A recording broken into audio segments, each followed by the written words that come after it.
Yan, nagkalat ang mga nalaglag ng mga bangga dito. Samantalang dyan, para makakain ng mangga.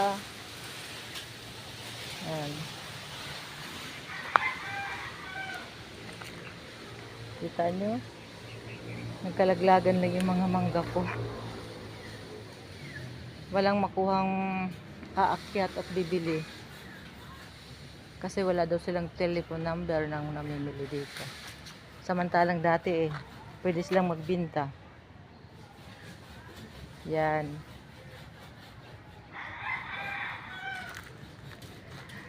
Indian mango ng Pilipinas. Yan.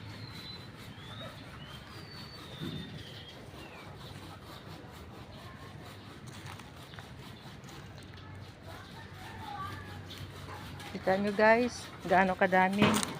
Mga nalalaglag lang.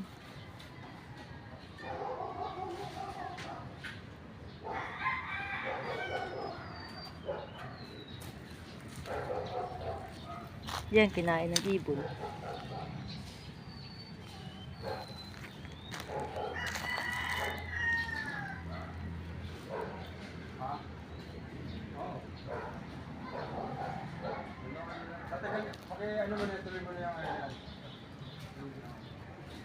Yan, nakita nyo gaano kadami.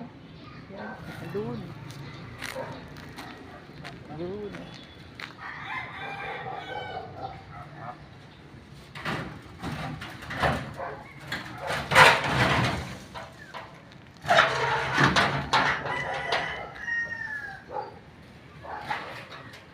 Hindi ko nakita. Hindi na sa iba.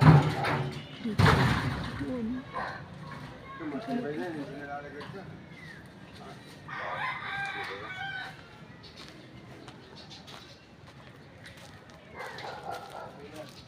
Yan.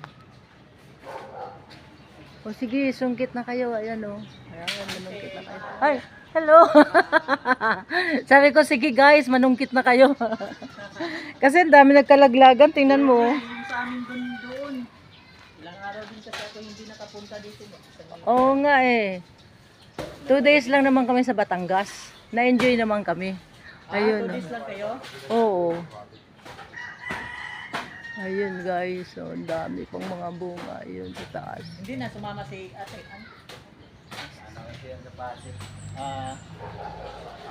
Ano, wala pa. Nasa Batangas pa daw siya. Kasi si Bim ay yung teacher niyang anak. May seminar sila. May seminar? Mga teachers. Nasa Talisay. Talisay? Talisay, Batangas. Yan lang kinuha mo? Ito, nalaglag tagdaan ko. Ayan, mayroon nga. Nakita, kinunan ko nga ng picture, ng video.